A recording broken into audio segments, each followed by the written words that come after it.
Welcome back to DU's Conversation Series 8.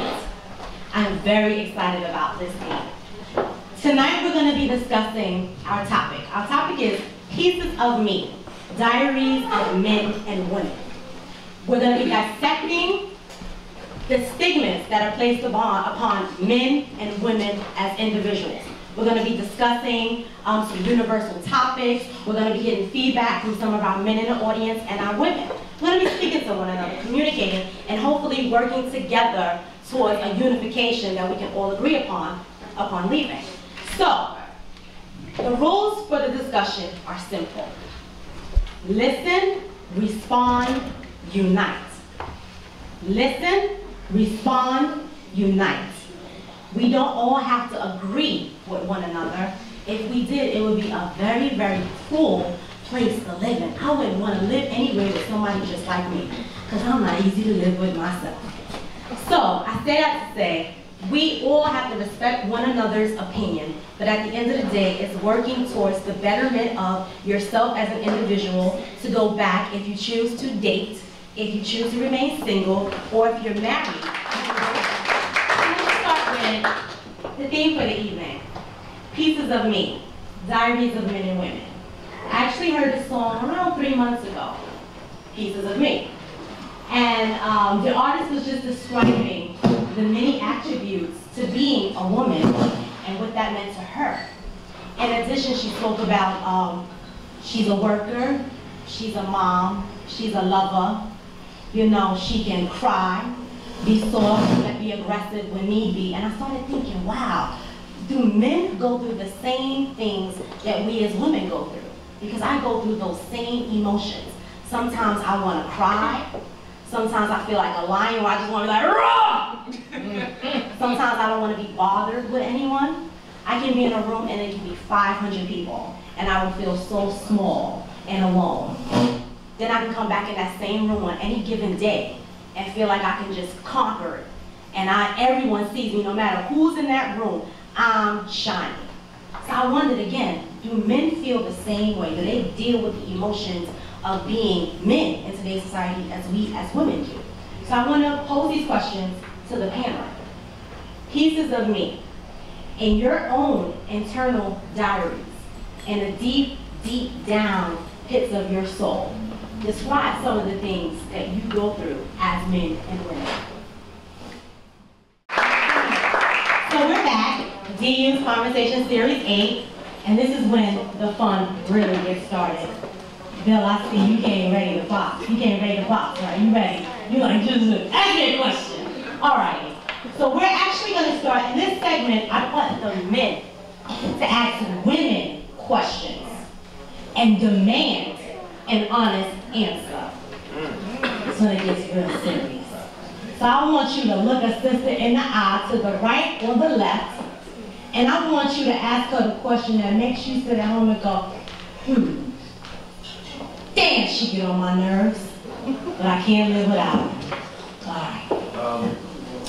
Well, one question, I'm not going to say too much getting on my nerves, but just like we were just speaking now, you know, do women crave the independency, but still want a chivalrous lifestyle? And if you do, like, it's like a catch-22. Do you use it to behoove you? All of you. I don't think it's a catch-22. I think everybody makes it so complicated. Yes, as a woman, you want to pursue your goals, you want to be able to have friends and have a lifestyle outside of your relationship, but you still want your man to be chivalrous, yes. If, you know, if I'm coming home from a long day and you're tired, I can give you a back massage, you can give me a foot massage. That doesn't mean that you are being a woman or a sissy. You know what I'm saying? I mean, I think that people are making it so complicated. Yes, I think a man can be chivalrous. When I go out with my husband or my boyfriend, he can open the door for me when I go to the restaurant. He can pull out my chair. That doesn't mean I'm not a successful woman. Stay with me then. So you don't have no problem paying for some of the bills or taking them out? Okay.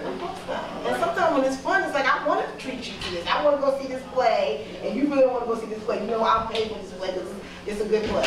You know what I mean? I took someone to see Fences with Denzel Washington. First of all, with Denzel Washington, but also it's a good play and it deals with relationships. I don't know if anybody has seen Fences and the choices that the male character makes. I just knew that this certain person needed to see this play, you know, and I took him to see the play. So can I just ask you one more question if you can, anybody else can answer? So if you're in a relationship, Yes. how often do you treat your significant other? Often. I mean, not. I mean, No, I'm just saying, like, because I think it's kind of equal. Usually, the man does do more, just because if we go out, if it's a regular lunch thing, if we go, you know, when we're going shopping, we go to lunch. Usually, he pays if it's like a normal thing. But if it's something, if it's a birthday or if it's Valentine's Day, you know, I expect him to bring me a present, and I bring him a little something too. Probably not as big as his. To be honest. Conditioning, maybe. Well, why is what? Because you opened up with a question, but I want you to give an example of what that means to you. Because you said, you know, do women still want the chivalry versus not? So give an example of something that troubles you. Well, I think in the world of, and like I said, I support all the women that doing positive things. But you'll hear a lot of women say sometimes, and I didn't say a lot of women, not all, that they still want a man to be a man. Like that word, that kills them, because how do you know what a man is? Right? And then they'll say, well, I still want a man to chase me and ask me and pursue me. So, okay, you want the pleasures of putting us down, but telling us we're not a man. You know? Because it takes a lot of man to go to pursue a woman and get shot down, and then go to another woman and get shot down again. But you're telling me, wait a minute, but be a man. What's a man? Well, I mean, it's not my fault that if you asked out this girl over here and she said no, I might say yes. But you have to have the courage to ask. And you hear these key words? It's courage. true. Is it courage? Yes, it's courage. And the same thing goes for me. I have to, if I see you and I'm interested in you, I'm gonna let you know. I might not ask you on a date and say, do you want to go out? But I'll let you know that I'm interested. You'll have no doubt that I'm interested. So how many women will do that? Well, I think that women do. I might touch your arm, I'm gonna laugh at you, I'm gonna give you all of this. And then if you don't give me enough, you know, then it's like, okay, he's not interested. Well, let's ask Greg. You know what I'm saying? Greg, jump in He's there. not interested. Jump right on in, Greg. In your face. I mean, I don't have a problem with that. I never had that issue right there. Well, Greg's about to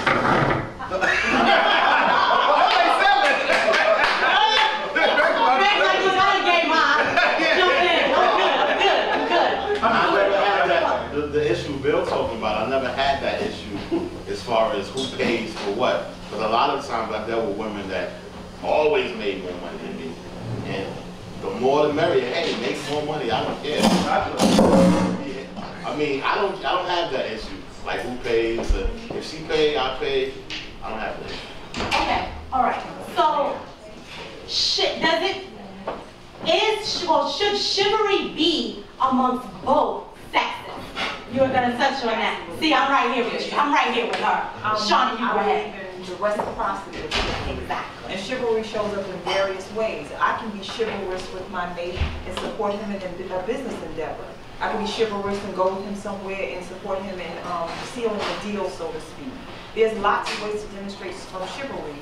Service, support, inspiration, just being there, cooking a meal and providing that retreat, so to speak, in the home when they finish work. There's lots of ways for us to do that. And I don't think it's the onus is on a man to do that or to hold something up while he's bailing something. Like, let's build this together, literally and figuratively. So I think that we've been acculturated to believe that men have to stand up in a particular way. I'd rather a man stand up emotionally for me than hold the door for me. Because I can open the door myself. It's nice when you do it for me, but I want you to take a stand and be able to show up and demonstrate to me energetically, emotionally, spiritually that you're there for me 110%. And I agree with her. But I think a lot of times it's, you'll hear that common denominator, well, a man is supposed to pay the bill. And I'm not saying he's not. Don't get me wrong. But if I'm paying all the bills and I'm using all my money, and you're working and you're making, like he said, same amount or more than me, what are you doing with your money? Well, it depends. It depends on what type of. No, it depends. It depends on societies that you're in. It depends on customs and culture. I only can speak from my experience. Okay, My let's go to your experience dealing with African culture. Yeah. No, it's not going to Africa. Africa has been born to me. Okay. And because of certain traditions, I had to learn to humble myself as a woman.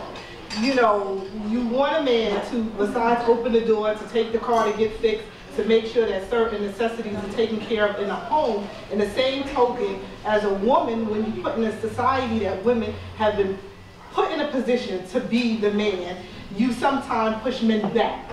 So I've learned dealing with my African brothers, mainly Nigerian, Igbo, that a woman, we all have jobs to do.